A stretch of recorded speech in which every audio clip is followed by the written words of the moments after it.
जीवन भर झूठ बोला अपने पुत्र की, अपराध को वही पिता जो धृतराष्ट्र होता है, धृतराष्ट्र कोई नहीं, अभी तो हम आप होते हैं। जिस दो पिता अपने पुत्रों में भेद पैदा करें, नहीं ये अच्छा है ये बुरा है, पिता एक दृष्टा होना चाहिए, भौतिक आंख से नहीं, ज्ञान के आंख से। परिणाम क्या हुआ? द्वितीया हुई, युद्ध हुआ, और जिस पुत्र के लिए वह मोह किया वह 100 के 100 पुत्र मारे गए। बता क्या लाभ हुआ? जो उनका जो साला शकुनी आया था वह भी चाहता था कि इस कुरुवंश का नाश हो जाए, कौरवों का नाश हो जाए करके। हमको लगता है नहीं, वो बड़ा कपटी था। है? ये बताइए इनका साला कौन था? शकुनी। शकुनी खुद जो है अपने परिवार को समाप्त करना चाहता था, इसलिए वो जो है शकुनी बन करके आया था। आप बोले महाराज कैसे कहा थे? ये महाभारत करके देखिए, जो गांधारी जो थी महाभारत में आया, इसमें नहीं आया, कथा प्रसंग में चर्चा कर रहे हैं, भ्रमित मत होकर के। गांधारी जो थी मांगलिक थी, गांधारी जो मांगलिक थी, उसकी कुंडली मंगल दोष था, तो उस दोष को समाप्त करने के लिए उनकी विवाह के पहले उनका जो विवाह जो एक बकरे के साथ किया गया था। जैसे कुंभ विवाह होता है ना कि मांगलिक कुंडली से कुंभ विवाह कर दो, पीपल के साथ विवाह कर दो, ऐसे कहते हैं ना, वैसी वह भी मांगलिक थी। उनका विवाह जो एक कुंभ जो बकरे के साथ हुआ था पहले, और जब बाद में धृतराष्ट्र जब विवाह जब हुआ और धृतराष्ट्र को जब ज्ञान हुआ कि जो मेरी पत्नी है गांधारी, इसके पिताजी इनको पहले जो है इनकी शादी हो चुकी है, तो अपने ससुराल वाले से बैर हो गए और सबको बंदी बंद कर दिया, और वहां बिल्कुल थोड़ा थोड़ा भोजन दिया करते थे। शकुनी छोटा था, तो उनके पिताजी बोले शकुनी बेटा एक काम कर, इतने भोजन में तो हम एक भी नहीं बचेंगे, हम भले मर जाए लेकिन तू हमारा कुल है, तो इस भोजन को हम नहीं तुम ही करो। तो अपने भोजन को जो है उनके परिवार के लोग जो है शकुनी दे दिया करते, और उसी बंदी गृह में उनकी मृत्यु जब उनकी पिताजी की तो मृत्यु से पहले बोले मेरे शरीर में जो हड्डी है ना, उस हड्डी का मैं पासा बनाना, मैं उसमें वास करूंगा, तो तू जो चाहे वही होगा। तो शकुनी के पास जो पासा था वो उनकी पिता की हड्डी का बना हुआ था, जान गई थी। शकुनी के पास जो पासा था उनके पिता के शरीर की हड्डी से बना था, और उसको वास उसी में था, इसलिए शकुनी जो मांगता पै बार, 4 तो 4, 2 तो 2, और वह शकुनी की चाल थी, दुर्योधन ही समझ पाया। हालांकि उस युद्ध में शकुनी भी मारा गया, सभी मारे गए, कुल 12 लोग बचे।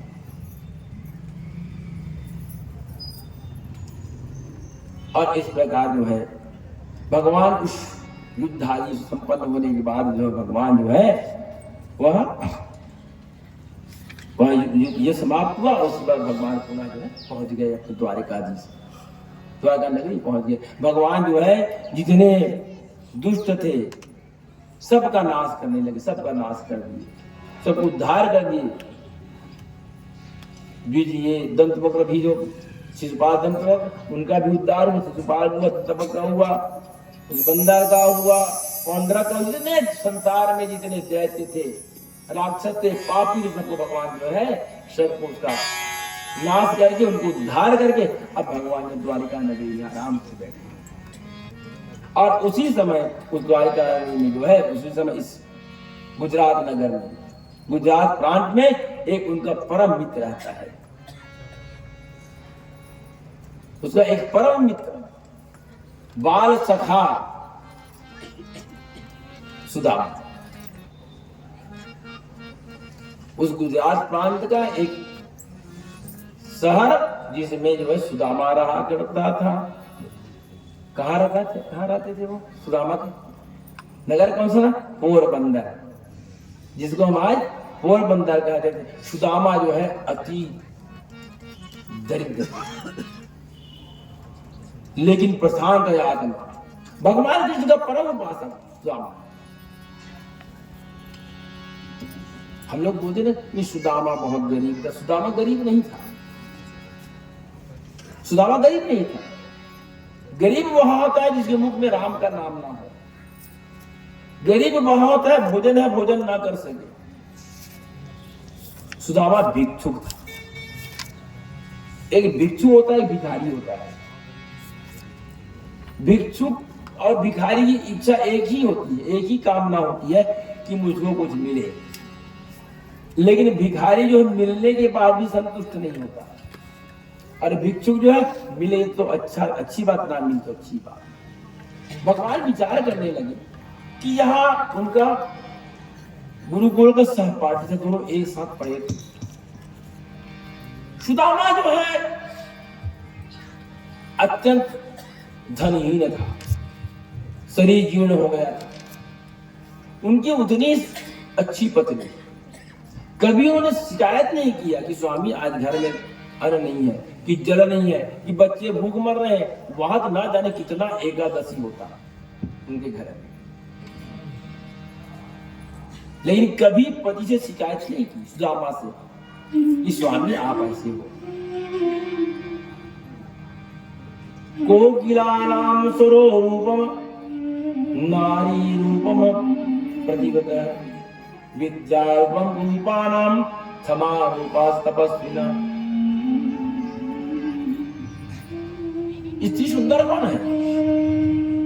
जैसे कोकिलानां स्वरूपम, जो कोयल जो होती है ना, उनका शरीर क्या होता है? काला होता है, लेकिन उनकी वाणी कितनी मीठी होती कोयल की है। पंचम स्वर से कोयल बोले, जिससे सप्त स्वर बना। और नारी रूपम पतिव्रता, नारी कौन सुंदर है? जो अपने पति के धर्म का पालन करे, पतिव्रत धर्म का पालन करे। विद्या रूपम कुरूपाणाम, कितना भी कोई व्यक्ति कुरूप रहे लेकिन उनके पास विद्या है, ज्ञान है, तो बहुत सुंदर है। और क्षमा रूपम तपस्वी, तपस्वी कौन है? कौन है तपस्वी? वो है तपस्वी जो याद में बैठ कर के आए, पान खाते बैठे हैं, आपकी जमाई के बड़ी है, काजू की भी छुहारा बादाम खाने बैठे, वो तपस्वी नहीं है। हम आज उसी को तपस्वी मानते हैं कि जो जितना जितना ब्रॉडकास्ट हो रहा है, प्रचार प्रसार हो रहा है, वो तपस्वी नहीं, वो योगी नहीं, वो महात्मा नहीं। कौन महात्मा? कौन तपस्वी? जो सरल हो, भले उनके पास वैभव ना हो, धन ना हो, लेकिन वो क्या हो? सरल होना चाहिए। पहली बात, तपस्वी के 3 गुण, वही तपस्वी है। सन्यासी के 3 गुण। संत कौन? देखिए, हम पता नहीं चलता है, बड़ा संत आदमी। संत कौन? संत वह जो हमेशा बहते रहता है, स्थिर नहीं होता संत। आज संतों की व्यापकता है, हम किसी का विरोध नहीं कर रहे हैं। आज संतों की व्यापकता है, जबकि धर्म जागृत है वही संत। संत वो है जो हमेशा बहते रहते, स्थिर नहीं होता। जैसे नदियां, नदियां अगर जल हमेशा बहती रहती है, अगर नदियां का जल स्थिर हो जाए तो, अगर नदियां का जल, गंगा बह रही, यमुना बह रही है, जल अगर बह रही है तो क्या होती है? जल क्या होती है? स्वच्छ होती है, साफ होती है। और जल जहां पर जाकर डूब जाती है, वो वहां पर जल जो है धुमला हो जाता है, गंदा हो जाता है, उसमें कीड़े आ जाते हैं। उसी प्रकार संत वह है जो हमेशा बहते रहे, जिनका कोई स्थायी ठिकाना ना हो। अगर संत स्थिर हो गया, आश्रम बना लिया, मान के चलिए उस आश्रम में अनाचार ही होगा, पापाचार ही होगा, हो भी रहा है। संत बनने के लिए कोई वास्तव की जरूरत नहीं, कोई फैसिलिटी की आवश्यकता नहीं।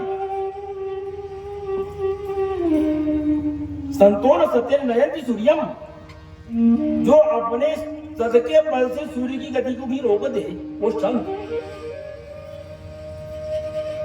जो सरल हो, प्रथम पहला बात ये कि संत स्थिर ना हो और हमेशा बहता रहे, आश्रम ना बनाए। जैसे नदी का जल बह रही है तो गंगा है, साफ है, यमुना साफ है, अगर रुक जाए तो पानी जब रुकता है, जल जब गंदा हो जाता है, उसी प्रकार संत अगर एक जगह रुक गया तो जगह मान लीजिए वहां अनाचार बढ़ेगा, पापाचार बढ़ेगा। पहला हमेशा चलते रहे। दूसरा सरल हो, हम सब विचार करें कौन संत सरल हो। पहला सरल कहना सरल है, देखिए सरल कहना सरल है, लेकिन सरल बनना उससे ज्यादा कठिन, कई गुना कठिन। सरल कहना सरल है बट सरल बनना बहुत बड़ी बात है। पहला सरल, दूसरा सहज हो, सहज हो, और तीसरा सुलभ हो। संत के 3 गुण, 4 गुण। पहला बहते रहे, सरल हो, सहज हो और सुलभ हो। जो हमारे पहुंच से दूर, जिसको हम स्पर्श ना करें, जिनके पास थैला लेकर जाए, क्या वो संत है? संग्रह बुद्धि का त्याग, जिसमें संग्रह बुद्धि ना हो। विवेकानंद महाराज विदेश गए, एक उनका शिष्य अपने घर में बुलाया उनको भोजन के लिए। बहुत बड़ा उनका दुकान था, बहुत बड़ी, उनका उद्योगपति था। बोले महाराज आप क्या लेना चाहते हो? मुझको समझ नहीं आ रहा है कि आप संत हो, आपको दूं तो दूं क्या? मैं आपको क्या दे सकता हूँ? धन, वैभव, संपत्ति, क्या चाहिए? विवेकानंद बोले कि मुझको कुछ नहीं चाहिए महाराज, मेरा जो अतिथि जो धर्म है, अगर आप नहीं लोगे, घर में मेहमान आए, उनको आप प्रेम से कुछ भी, मेहमान आए, अतिथि आए, कुछ वस्तु दोगे, अगर उसको ना ले तो और ना दो तो अपमान तक नहीं होते हैं। अतिथि और मेहमान के एक गुण भी होना चाहिए। मेहमान अगर आप किसी के यहाँ जा रहे हो तो कुछ लेकर जाओ, खाली हाथ में। वस्तु 2 पैसे की हो, इसलिए प्रेम उसमें लाखों का होता है। लोग पहले जाते थे, सामान लेकर जाते थे, केला ले लिए, जलेबी ले लिए, और जाना भी चाहिए। हम किसी के यहाँ मेहमान बनकर जा रहे हैं, इस ज्ञान नगर से समझे बहनों, हम कहीं जा रहे हैं तो कुछ वस्तु लेकर जाए, खाली हाथ नहीं। और कोई हमारे यहाँ आया हुआ है तो वो खाली हाथ ना भेजे। बोले महाराज आपको क्या दे सकता हूँ? वो संत थे, बोले उसमें संचय बुद्धि नहीं थी। संत संचय नहीं करता, अगर संचय होगा तो मोह होगा, प्रेम होगा, विचार बदल जाएगा, विचार बदल जाएगा। बोले मुझे एक सिगार दीजिए, सिगार, सिगरेट सामान्य भाषा में, मुझको एक सिगार दीजिए। सिगार दिए महात्मा जी और उसको वही भस्म कर दिए, लिए भी, धारण भी किया और भस्म भी कर दिया वही। शिष्य बोले महाराज मुझको समझ नहीं है आपकी बात कि आपने लिया भी है और रखा भी नहीं। बोले यही संत का गुण है, ले भी लो और संग्रह भी ना लो। मैंने आपका जो धर्म है उसको मैं स्वीकार भी कर लिया और संचय भी नहीं किया, यही धर्म होता है। कथा की सुदामा जो है मन से कभी परमात्मा से नहीं कहा भगवान कि आज मेरे पास भोजन नहीं है, आज बच्चे भूख मर रहे हैं, कभी मन में आई भी नहीं। भगवान विचार करने लगे यह सुदामा जो है अभिमानी नहीं, स्वाभिमानी है। ब्राह्मण याचना नहीं करता, भीख नहीं मांगता, जो दे दे प्रेम से। और जो याचना करता है, भिक्षा वित्ती का, तो ब्राह्मण नहीं होता। जो उनको प्रेम से ला कर दे दे वही ब्राह्मण है। ये मांगेगा नहीं, मांगने वाला नहीं है, बड़ा स्वाभिमानी। इनको अपने धर्म पर बड़ा स्वाभिमान। भगवान एक दिन जो एक भिक्षुक बनकर पहुंच गए, भगवान जो है वहां पहुंच गए भिक्षुक बनकर, भिक्षाम देई। कहीं बाहर गई मेरे सुदामा जी महाराज, सुशीला माता बहाने की वे स्वामी भगवान आइए। बोले मां मैं भिक्षा, भगवान देख जिसके दरवाजे पर परमात्मा भिक्षा मांगने जाए वह जीव कितना भाग्यशाली है। बलि क्या भगवान वामन बन रही है, क्यों? उनके प्रेम में। आज भगवान बोले कि अगर मैं नहीं जाऊंगा तो आने वाला नहीं है। घर में एक दाना अन्न नहीं, भगवान पहुंच गए, बोले भिक्षा देगी। सुशीला बाहर निकली, बोले हे भगवान, हे ब्राह्मण देव, मेरे यहां अभी सूतक चल रहा है। बोले उन्होंने ये नहीं कहा कि मेरे यहां अन्न नहीं है, मेरे यहां सूतक चल रहा है। बोले मां किसकी सूतक, क्या सूतक है, क्या हो गया आपके घर में? बोले महाराज मेरे यहाँ दरिद्र नारायण का जन्म हुआ है, मेरे यहाँ दरिद्र नारायण का जन्म हुआ है। अच्छा अच्छा, तो बोले भैया एक बात बताओ, आपके पति कहाँ गए, सुदामा कहाँ गए? अचंभित हो गई, बोले आप जानते कैसे बाबा जी, उस सुदामा को आप जानते कैसे हो? बोले इसलिए जानता हूं कि वो जो द्वारिकाधीश है ना भगवान कृष्ण, जो द्वारिकानाथ है ना, उनके परम मित्र है। सुशीला जान लो कि यह जो मेरा स्वामी है, मेरा पति जो है, यह कहीं मुझको बताया नहीं कि भगवान कृष्ण उनके मित्र है। घर आए, बोले स्वामी एक काम करो ना, आज घर में एक दाना अन्न नहीं, ना मुझे किसी वस्तु की आवश्यकता है, ना मुझको किसी वस्तु की आवश्यकता है, लेकिन प्रभु एक काम करो ना, आज बच्चे भूखे हैं, ना जाने उस घर में कितना एकादशी पड़ा होगा, उस घर में कभी द्वादशी आया ही नहीं, एकादशी के बाद द्वादशी को भोजन, तो उनके घर में कभी द्वास आया ही नहीं। सुशीला गादी बोले स्वामी एक काम करो, बोले आप दो द्वारिका जाइए। सुदामा बोले सुशीला मैं अगर पुण्यात्मा होता तो भगवान मेरे पास आ जाते, और मेरे जाने से भगवान को कष्ट होगा तो, मेरे जाने से अगर उस कृष्ण को कष्ट होगा तो बोले नहीं, याचना मत करना, मुझे तुम याचक बन मत जाओ, मिलने जाओ, तुम मित्र हो ना, और मित्र को मिलना भी चाहिए, मित्र को मिलना भी चाहिए।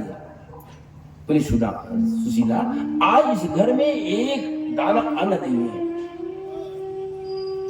जेब में एक पैसा नहीं है, एक फल नहीं है, एक फूल नहीं है, मैं अपने उस द्वारिकाधीश के पास जाऊंगा तो कुछ लेकर मुझको जाना पड़ेगा, कैसे खाली हाथ जाऊं?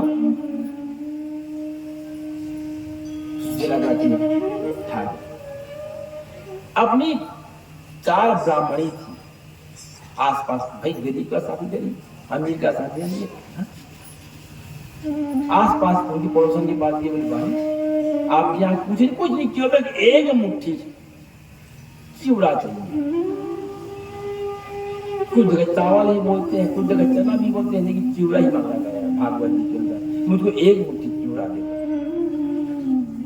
केवल 4, भाई गरीब के साथ गरीब बोले मुझे केवल 4 मुट्ठी, मेरे को चिवड़ा चाहिए, एक मुट्ठी। 4 घर गई और 4 घर से 4 मुट्ठी उन्हें चिवड़ा एकत्र किया, लेकिन उसको बांधने के लिए उनके पास कोई वस्त्र नहीं,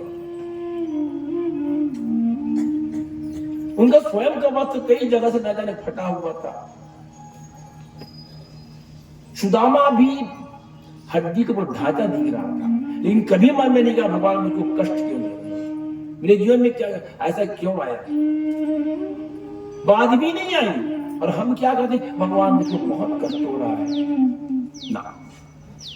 अगर दुख हो रहा है तो हमारे कर्म का फल है, और सुख भी हो रहा तो हमारे कर्म का फल है। हम जब कथा में जब जाएंगे समझ आ जाएगा। एक कपड़ा देखी घर में, चिथड़ा, ना जाने उसमें कितने छेद थे, तो बड़े मुश्किल 4 छेद जब उसको तह किया गया, मोड़ा गया, तब उसमें कुछ 4 मुट्ठी चावल डाला। भगवती सुशीला बंद करते, पैक कर दिए, उसको बांधती है, मेरे स्वामी इसको लेकर जाओ।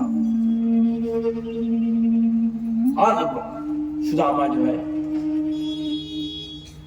अपने बगल में दबाए और निकल गए द्वारिका जाने के लिए, और विचार कर रहे हैं कि कैसे पहुंचू वहां, यहां से द्वारिका नगरी कैसे पहुंचू, और घर से भगवान का नाम लेते हुए, भगवान कृष्ण का नाम लेते हुए निकल पड़े। दूर नगरी, बड़ी दूर नगरी, दूर नगरी,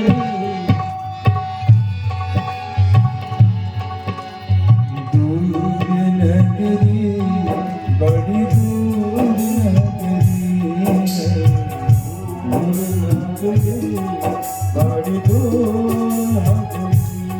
कैसे आऊं रे कन्हैया, कैसे आऊं रे कन्हैया, तोरी दूर नगरी, बड़ी दूर नगरी।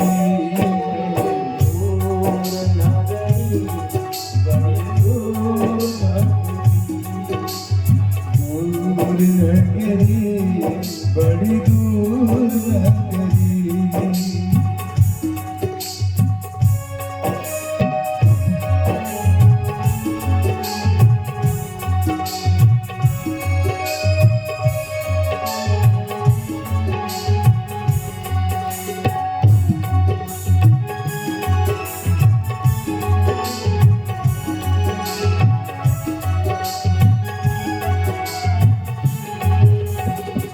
रात को आऊं कान्हा डर मोहे लागे, रात को आऊं कान्हा डर मोहे लागे, रात को आऊं कान्हा डर मोहे लागे, रात को आऊं कान्हा डर मोहे लागे, दीदी को आऊं को तो देखी करेंगे दूर नगरी, बड़ी दूर नगरी, दूर नगरी, बड़ी दूर नगरी।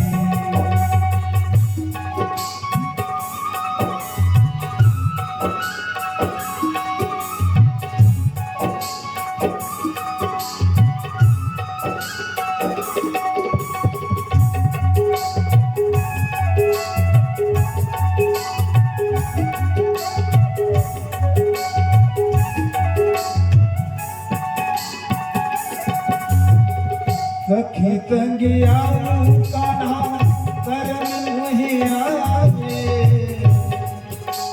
कान्हा करन मुहे आवे, सखी तंगिया कान्हा करन मुहे आवे, अकेली में आऊं अकेली में आऊं भूले जाऊं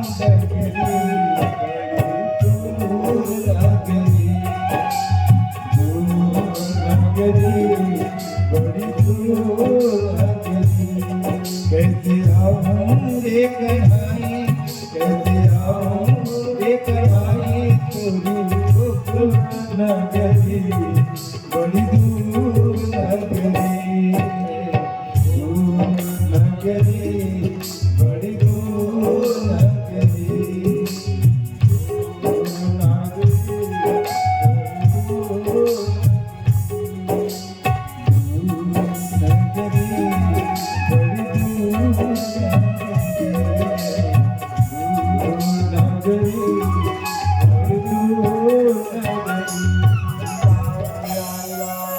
की जय, द्वारिकानाथ भगवान की जय। भगवान का नाम स्मरण करते हुए सुदामा जी महाराज निकल पड़े। कुछ दूर गए, शरीर में कुछ पीड़ा हुई, एक वृक्ष के नीचे जो है वह जो है कुछ क्षण के लिए सो गए। आज मन ही में बड़ा प्रसन्न है कि पहली बार मेरे मित्र, मेरा सखा भगवान द्वारकाधीश परम ब्रह्म में मिलने जा रहा, परम ज्ञानी था। मन में हमेशा शांत, कोई विकार नहीं, प्रशांत आत्मा जितेंद्रिया, इंद्रियों में कोई विकार नहीं। एक वृक्ष के नीचे जा करके सुदामा महाराज सो गए। भगवान को ज्ञात हुआ, भगवान जान गए कि आज मेरा मित्र, मेरा सखा आज मुझसे मिलने आ रहे हैं। सुदामा महाराज वृक्ष की छाया में सोए हुए और उसी समय भगवान को वाहन आया गरुड़ जी महाराज, चुपचाप उठाए और उठा कर सीधे द्वारिका में ले। जब आंख खुली तो देखे उनकी प्रकाश से सुदामा का जो आंख जो है चकाचौंध हो गए। बड़ी बड़ी भवन, अट्टालिका है, सोना चांदी हीरा मोती जड़ा हुआ, इतने लोग हैं, सभी लोग सुसज्जित है, कोई वहां गरीब नहीं, सब सुंदर सुंदर वस्त्र पहने हुए हैं।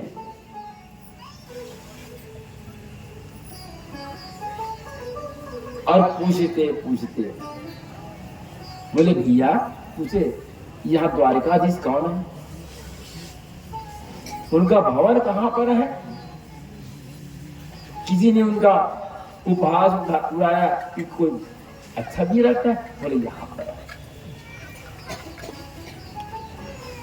भगवान द्वारिकाधीश के दरवाजे पर सुदामा पहुंच गया और पहुंच करके एक द्वारपाल से बोले कि द्वारपाल, मैं भगवान कृष्ण का परम, हम बाल सखा हैं, हम लोग सहपाठी हैं, एक साथ पढ़े हुए, तुम जा करके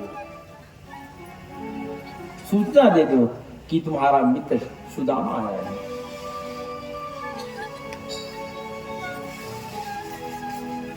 द्वारपाल गया, भगवान से कहने लगा, द्वार खड़े दिलबल एक, देख रहो जगतो वसु अभिरामा, पूछत दीन दयाल को धाम, बनावत अपापन नाम सुधामा।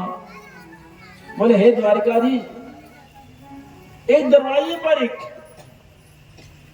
याचक आया है, एक ब्राह्मण देवता है, शरीर जीर्ण है, न सिर पर कोई पगड़ी है, न पैर में पादुका। अरे द्वारपालो कन्हैया से कह दो, अरे द्वारपालो देखो देखो ये गरीबी कहा, कृष्ण के दर पे विश्वास लेके आया, मेरे बचपन का यार है मेरा प्यार, यही सोच कर मैं आस लेकर आया।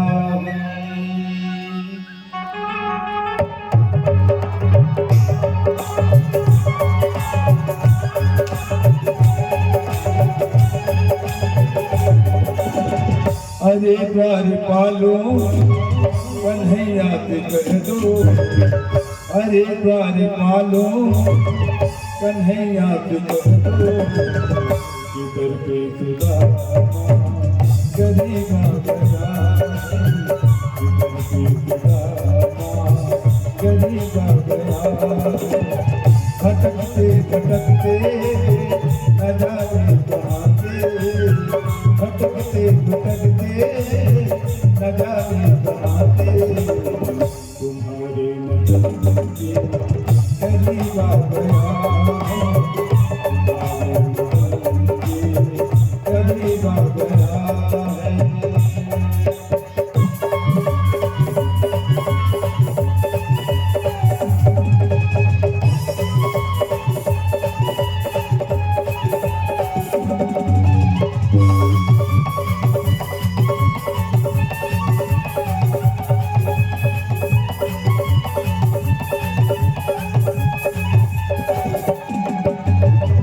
न पर पे है पकड़ी न तन से है जामा बता दो कन्हैया को नाम है तुझमा बता दो कन्हैया को नाम है तुझमा न तन पे है पकड़ी न तन पे है जामा बता दो कन्हैया को नाम है तुझमा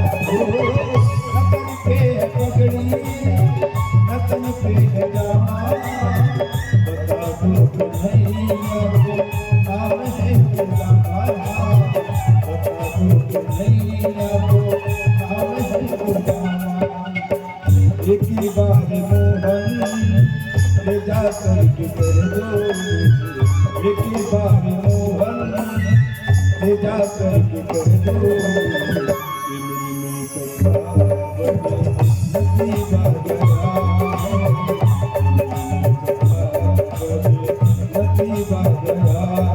भटकते भटकते न जाने कहाँ पे भटकते भटकते न जाने कहाँ पे तुम्हारे महल की गरीब आ गया गरीब आ गया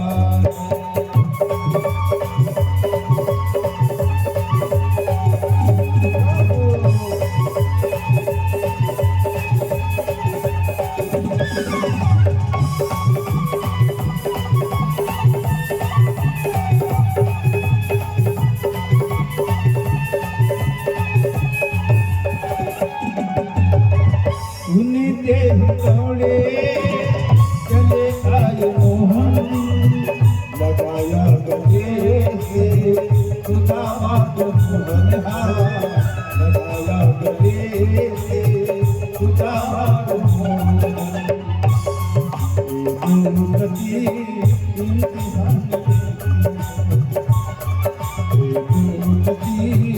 इम्तिहान लेती है दोस्तों की जान दोस्तों की जान दोस्तों की जान लेती है जिंदगी इम्तिहान लेती है जिंदगी इम्तिहान लेती है दोस्तों की जान दोस्तों की जान दोस्तों की जान लेती है सुनते ही दौड़े चले आए मोहन लगाया गले से सुदामा को मोहन लगाया गले से सुदामा को मोहन हुआ रुक्मणी को बहुत ही अचंभा हुआ रुक्मणी को बहुत ही अचंभा मेरी मालिक अजीब आ गया है मेरी मालिक अजीब आ गया है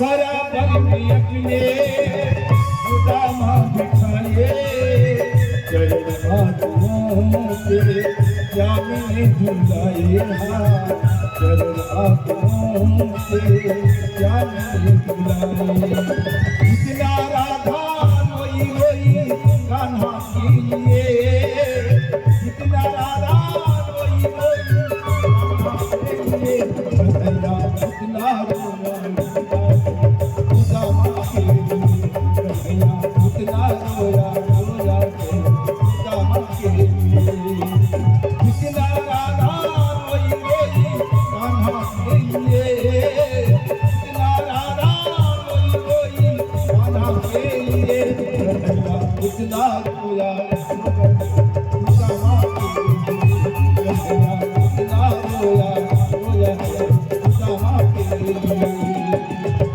बराबर में अपने सुदामा बिछाए चरण हाथों से ध्यान में बुलाए चरण हाथों से ध्यान में बुलाए बराबर में अपने सुदामा बिछाए चरण हाथों से ध्यान में बुलाए बराबर में अपने सुदामा बिछाए चरण हाथों से ध्यान में बुलाए चरण हाथों से ध्यान में बुलाए लखनऊ प्यारे जरा सुदामा लखनऊ प्यारे जरा सुदामा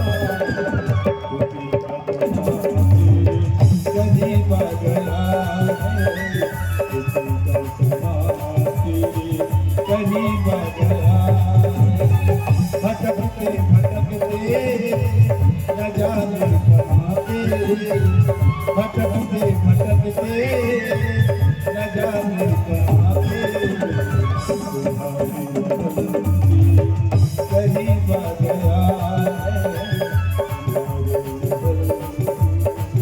कहीं बगला करीबा गया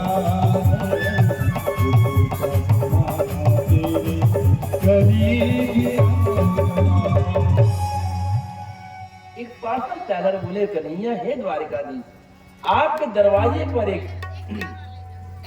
दुर्बल ब्राह्मण आया है, शरीर जीर्ण है, अस्थि का ढांचा है और नाम सुदामा। जैसे भगवान सुदामा का नाम सुने बोले एक रुक्मणी, जामवती, सत्यभामा, कहा हो? आज मेरे दरवाजे पर मेरा मित्र आया, ब्राह्मण आया है। आज मेरे दरवाजे पर पवित्र, आज मेरा द्वारिकाधीश है, वह उनकी आय से पवित्र हो गया। विप्रापदाद धरणीधरोहम विप्रा प्रसादाद कमलावरोहम विप्रा प्रसादाद अजिदोदजितोहम विप्रा प्रसादाद मम राम रामम। बोले हे रुक्मणी, आज मेरे दरवाजे पर, मेरे भवन पर जो है मेरे मित्र सुदामा है, ब्राह्मण आया है। भगवान दौड़े, उनकी पीताम्बरी गिर गई, पैर में पादुका नहीं।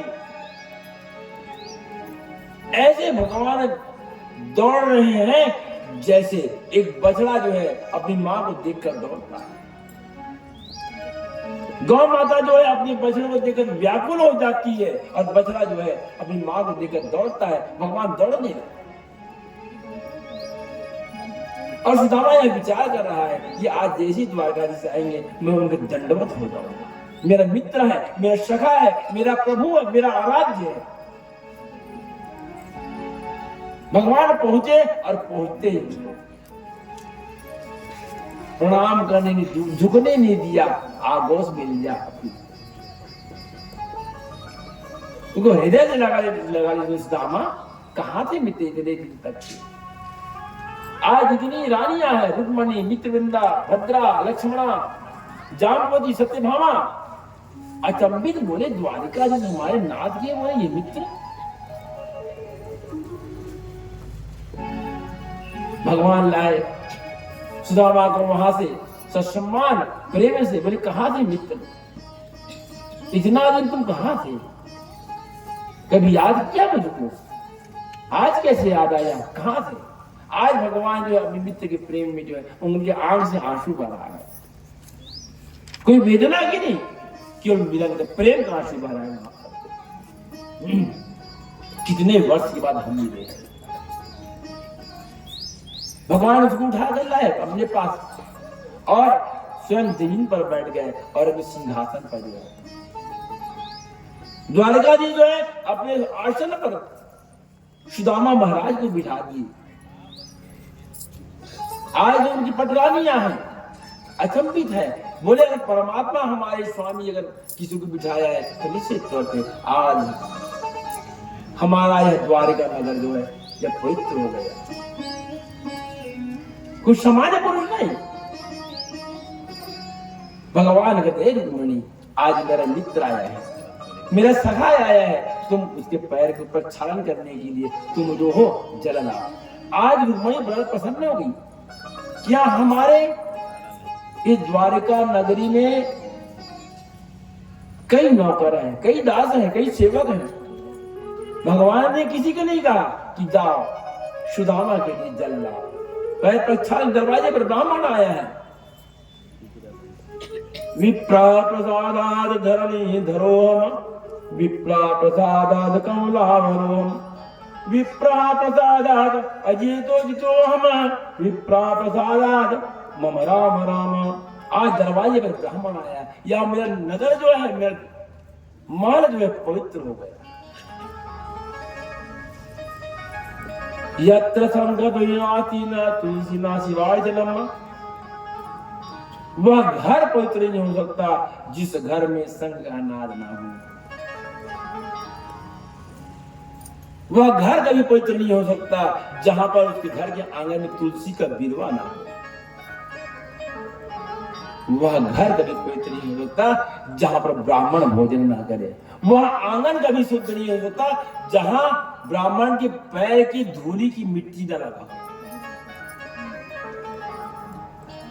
वह घर कभी पवित्र नहीं हो सकता जहां ब्राह्मण भोजन ना करे।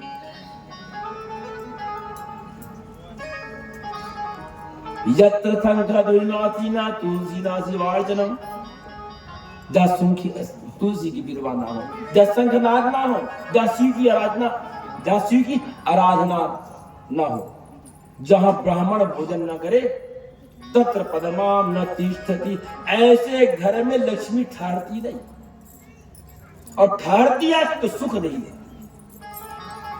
आज रुक्मिणी बोले घर में इतने सेवक है, लेकिन आज मेरा भाग्य देखो कि आज मेरे स्वामी मुझको जल लाने के लिए बोले हैं। रुक्मिणी जल लेकर आज मित्र आया है।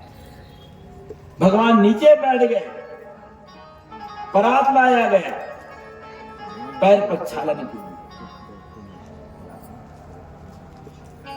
और जैसी भगवान इसके पैर के ऊपर देखा, ना जाने कितने कांटे लगे थे, ना जाने पैर में कितने घाव बने हुए थे।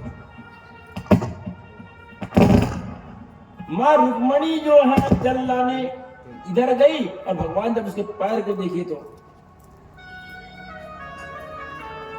देख सुदाम की दीन दशा, करुणा करके करुणा निधि रोए, पानी परात को छुओ नहीं, नैनन के जल से पग धोए। जल आ नहीं पाया, भगवान के आंख से आंसू बहने लगा। हे मित्र, तुम कहां थे? तुम्हारी यह दशा है। जल तो बाद में आया, और भगवान के नेत्र के जल से जो वह पैर धुल गया। ना जाने कितने कांटे, कितने जगह घाव लगे हुए थे। पर मित्र, तुम कहां थे? पैर पर छाला नहीं किए, और उसके बाद जो है आज वातावरण जो है वह ब्रह्ममय हो गया। भगवान कहते हैं आज मेरा द्वारका नगर जो है, यहाँ भवन जो है, नगर और भवन हम सब पवित्र हो गए। दोनों बैठे। और जब सुदामा जब गए तो भगवती सुशीला जब कहती है कि स्वामी आप जाओगे ना तो मांगना मत, बोले उससे कोई वस्तु मांगना मत, याचना मत करना। एक बात बोलना, कन्हैया मेरे घर में 30 के 30 दिन एकादशी होता है, द्वादशी कब आए? द्वादशी कब आएगा मेरे घर? इतना ही बोलना बस। मैं केवल द्वादशी का इंतजार कर रहा हूं। दोनों बैठे, प्रेम की चर्चा हुई। भाई सुदामा एक बात बता, बोले तुम्हारी शादी हुई है? दोनों एक पर्दा पर बैठे हुए हैं। भगवती रुक्मणी, सत्यभामा, मित्रविंदा, जामवती, भद्रा, लक्ष्मणा सब जो है वो वहां पर समझ जा रहे हैं कि आज हमारे पति का कोई मित्र आया है, वो भी परम मित्र, जो अपने आसन पर अपने पर्दा पर बिठाए हुए हैं। बोले सुदामा, ए मित्र, तुम्हारी शादी हुई? बोले हाँ कन्हैया, शादी हुई मेरी। और आपकी? हाँ मेरी भी हुई है। तो आपकी पत्नी क्या नाम है? बोले भगवान, मेरी पत्नी बिल्कुल सुशीला है, मन से भी, तन से भी, विचार से भी। सुशीला कौन है? जो पतिव्रत धर्म का पालन करे। कोकिलानां स्वरूपम नारी रूपम पतिव्रतः, विद्यारूपम गुरुपानां क्षमारूपम तपस्विना। मेरी सुशीला बहुत सुशील है। और आपकी स्वामी? भाभी क्या नाम है आपके? देवियों की क्या नाम है? कन्हैया बोले मैं नाम नहीं ले सकता सुदामा। बोले क्यों? अरे एक का नाम तो समझ आए। तो क्यों प्रभु? बोले मेरा 108 शादी हुई, 16,108 शादियां हुई। बोले इतना प्रभु? बोले हाँ। दोनों मित्र प्रेम से मिले और मिलने के बाद बोले ये बता सुदामा कि जब आप आए तो सुशीला भाभी ने मुझको कुछ दिया है भेंट। अब सुदामा को समझ नहीं आ रहा है कि इतना बड़ा मकान, इतना भवन, द्वारकाधीश, भगवान द्वारकाधीश के नगर में उस चिड़िया की क्या कीमत? बोले नहीं कन्हैया, कुछ नहीं लाया हूं। तो बोले हाथ में छुपा के आया? बोले तुम झूठ मत बोलो, तुम झूठ मत बोलो। तुमने एक बार झूठ बोली थी ना। दोनों हंसने लगे उस बात को लेकर। तुम एक बार रुक्मणी समझ लिया, बाद में कोई दम नहीं बोले, ना कोई हंसी ना बोले, दोनों ठागा लगा हंस रहे। बोले क्या बात, याद है तुमने एक बार झूठ बोला था? तो कुछ महात्मा कहते हैं कि जब भगवान कृष्ण और सुदामा सांदीपनि के आश्रम में जब शिक्षा अर्जन कर रहे थे तो एक समय की बात है, गुरु माता जो है उनको जो है जंगल भेजती है संविदा के लिए, लकड़ी लाने के लिए। तो जब गए तो उनको दिया गया चने की पोटली। और चना क्या था मालूम आप?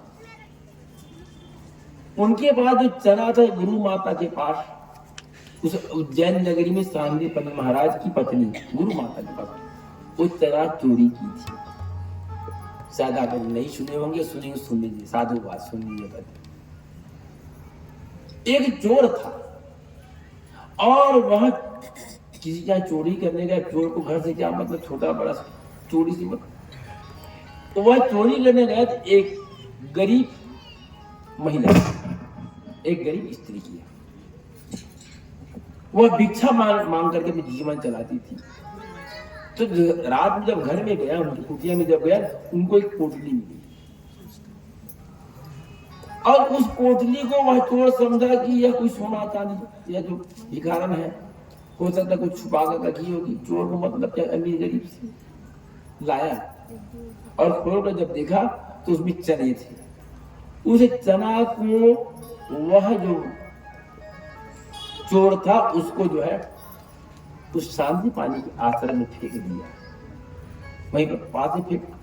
प्रातःकाल हुआ और गुरु माता जब आश्रम को जब साफ कर रही थी, उनको दिखा वहां चने की पोटली। बोले लगता है किसी ने दीक्षा दिया हो गया ना, उसको उठाई घर के अंदर रख दी। और जिसका वह चना था, जब प्रातः जब हुआ, वह भिखारन जब देखी कि चना गायब है, और रात्रि में संध्या काल उनको भीख में मिला था, प्रातः होगा तो उनको खाऊंगी, सेवन करूंगी। नहीं मेरा दुखित हो गई और साफ दे दी कि जो भी उस चना को खाएगा, जो भी उस चने को खाएगा, वह जो दरिद्र हो जाएगा। वही चना था। उसी चना को जो है गुरु माता जो है उनको दी थी। दोनों पौधे जंगल, संध्या काल हुआ, वर्षा होने लगी, पानी गिरने लगा। दोनों मित्र भगवान विष्णु और सुदामा जो है एक वृक्ष के अलग अलग डाली में बैठ गए। जैसे सुदामा उस चने को खोला, परम ज्ञानी था, ऐसा नहीं, चने को खोला, हाथ में आया, समझ गया कि यह चना जो है अभिशप्त है, इसको जो भी खाएगा, जो भी ग्रहण करेगा, सेवन करेगा, वह दरिद्र हो जाएगा। अगर मैं कन्हैया को दे दूंगा, स्वयं देखिए, यह चना जो है अभिशप्त है, इस चने को अगर मैं कन्हैया को दे दूंगा तो वह भी गरीब हो जाएगा। और कन्हैया अकेला करने वाला ही इसको भोजन, इस चने को कन्हैया अकेला सेवन करने वाला, ग्रहण करने वाला नहीं, आधा मेरे को देगा, तो मैं भी दरिद्र और वह भी दरिद्र। बोले नहीं, भले मुझको कन्हैया का साफ लग जाए, इस चने का दोष का साफ लग जाए, लेकिन कन्हैया को मैं नहीं दूंगा, भले मुझको झूठ बोलना पड़े। उसी चने को सुदामा खाया था। बताइए, सुदामा इतना सरल था, इतना सुलभ था, इतना सरल था, इतना ज्ञानी था, क्या चने को अकेला खाता वो? नहीं। जब वो ग्रहण किया तो दांत बजने लगा। कन्हैया बोले, सुदामा भैया क्या खाए? बोले खा नहीं रहा कन्हैया, ठंड में पड़ता, और ठंड में जो ओठ जो है, जीभ जो है, दांत जो है बज रहे हैं। आज दोनों ठहाका लगाने लगे। बोले याद है? बोले याद है कन्हैया। भगवान बोले वाह सुदामा, मित्र हो तो तेरे जैसा, अगर भगवान को दिया तो भगवान भी दरिद्र हो जाते। उनका सोच कितना सुंदर था, बताइए। बढ़िया रहे, भगवान उनका स्वागत सत्कार किया, और उसके बाद जैसे उस चूड़ा को खोले, एक मुट्ठी उठाई, मुंह में खा लिया, दूसरा उठाने लगी। उसी समय जो है रुक्मणी बोला, हाथ को पकड़ ली। बोले वाह कन्हैया, प्रसाद को अकेला नहीं खाया जाता। बोले ब्राह्मण जी का हाथ का प्रसाद है, वहां से लाए हैं, आप अकेले अकेले खा जाओगे? अब हम लोग तो 16,108 है। बोले अरे एक दाना मिलेगा नहीं भाई, कोई मेहमान आए, तिथि आए, और कोई सामान लाए भोजन करने के लिए, प्रसादी लाए, फल लाए, तो बांट के खाना चाहिए। और इसमें एक बात और सबको बता दूं, ध्यान रखिए, आपको अगर कहीं से प्रसाद मिलता है, आप सबने सत्यानुव्रत कथा सुना होगा, उसमें प्रसाद का गुण का उल्लेख है। आपके हाथ में जहां से भी, जिसके द्वारा भी, जैसा भी प्रसाद अगर मिले, उस प्रसाद को किसी को नहीं देना चाहिए। लगभग बहुत से लोग क्या कहते हैं, प्रसाद लेकर आए, बांट देना। आपके हाथ में परमात्मा का, मंदिर का, सत्यनारायण पूजा का, भगवान की पूजा का जो प्रसाद आता है, उसको आप स्वयं सेवन करिए, क्योंकि प्रसाद के एक कणुका में, एक टुकड़ा में परमात्मा का आशीर्वाद रहता है। लीलावती, कलावती, साधु, वैसी कथा सुनना, प्रसाद के प्रभाव से ही जो है लीलावती गर्भ को धारण करती है। इसलिए आपको जो प्रसाद मिलता है कहीं से, ना प्रसाद किसी को दीजिए, न बांटिए, आप स्वयं खाइए। तो उसका अधिकारी कौन है? आपकी पत्नी और आपका पुत्र। तीसरा कोई नहीं, आपकी पत्नी और आपके संतान। हो सकता है उस प्रसाद का जो फल है, जो गुण है, जो करुणा है, जिस परमात्मा का आशीर्वाद है, वह उनके भाग में चला जाए। एक दूसरी बात, हम भोजन बनाते समय जिस मन से भोजन बनाएंगे उसका प्रभाव जो भोजन में होता है, हमने चर्चा भी किया। मन का प्रभाव अन्न में, अन्न का प्रभाव तन में। गृह लक्ष्मी जो भोजन बनाती है, भोजन बनाते समय, हमारी बहनें सुन ले, भैया लोग भी सुन लो, हैं? घर की पत्नी, बहन, माँ भोजन जब बनाती है तो भोजन में बनाते समय उनका मन में जो विचार होगा उसका प्रभाव अन्न में आता है, और अन्न का प्रभाव उस अन्न को जो जो व्यक्ति ग्रहण करेगा वो तन में होगा। एक बार किसी के यहाँ भोजन करने से उस भोजन का प्रभाव उस भोजन ग्रहण करने वाले के मन में, तन में 24 घंटा रहता है, केवल एक बार भोजन करने से। तो इसलिए भोजन करते समय जो है मन को अच्छा रखिए। विचार में अगर लड़ाई का बताओ देरी शायद अगर मन में आ गया तो मान लीजिए 24 घंटा में आपके सामने लड़ाई होगी, क्योंकि आपने बनाया है और उसको आपके स्वामी ग्रहण करेंगे। एक कबूल करने की बात नहीं, बिल्कुल धर्म संगत बात है। तो बोले प्रसाद का अकेला खाओगे? स्वामी हम सब बांट कर खाएंगे।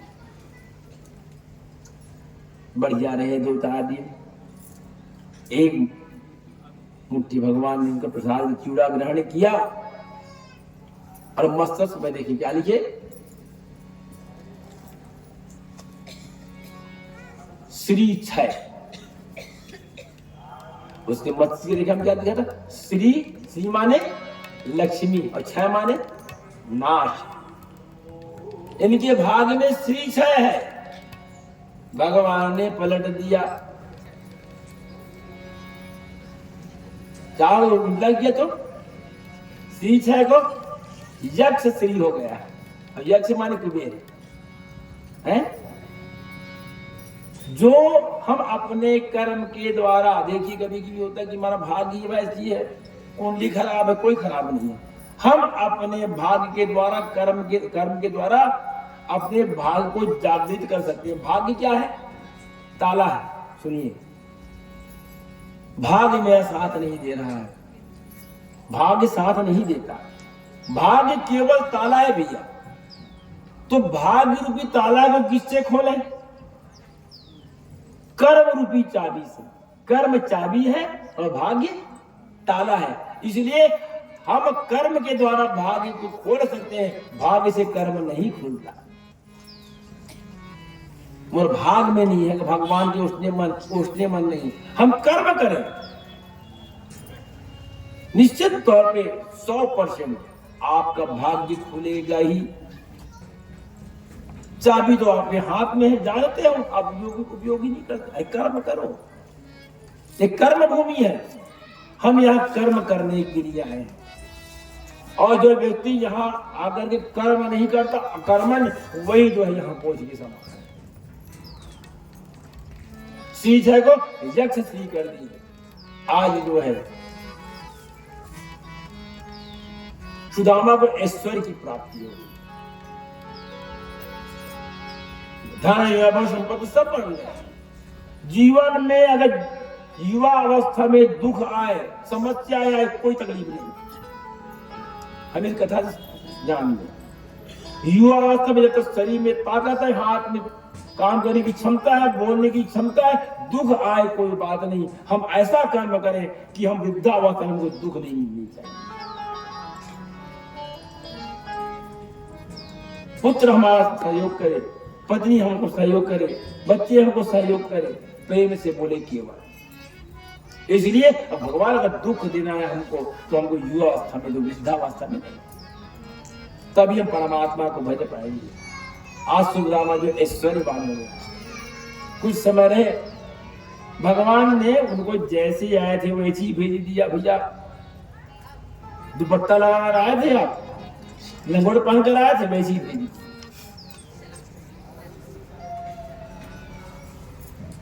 वैसी जो है हम जैसे आए हैं वैसी ही जाएंगे हैं। कफन में कोई कफन जो उड़ते हैं उसमें कोई जेब रहता है क्या? इसलिए जो हमको समय मिला है भगवान जैसे भेजते हैं वैसे वापस जाते हैं। क्या भरोसा है इस जिंदगी का, क्या भरोसा है इस जिंदगी का, साथ देती क्या भरोसा है इसकी जिंदगी का, क्या भरोसा है इसकी जिंदगी का, साथ देती नहीं है किसी का, साथ देती नहीं है किसी का। क्या भरोसा है इस जिंदगी का, क्या भरोसा है इसकी जिंदगी का, साथ देती साथ देती नहीं है किसी का। अरे मौत तो महबूबा है, हम मौत से डरते हैं, हैं? अरे मौत तो महबूबा है, आएगी और साथ देकर चली जाएगी। सम्मा बुझ जाएगा जलते जलते, सम्मा बुझ जाएगा जलते जलते, सम्मा बुझ जाएगा जलते जलते, सम्मा बुझ जाएगा जलते जलते, दम निकल जाएगा दम निकल जाएगा जलते जलते, निकल जाएगा दम निकल जाएगा जलते जलते। क्या भरोसा है इस जिंदगी का, क्या भरोसा है इस जिंदगी का, साथ देती नहीं, साथ देती नहीं है किसी का, साथ देती नहीं है किसी का। हम जैसे आए हैं वैसे ही जाएंगे। भगवान कहने के भाव वही है। सुखदेव महाराज कहते हैं कि जैसी सुदामा आया था भगवान वैसी ही वापस भेज दिए। जब पहुंचे तो देखिए महान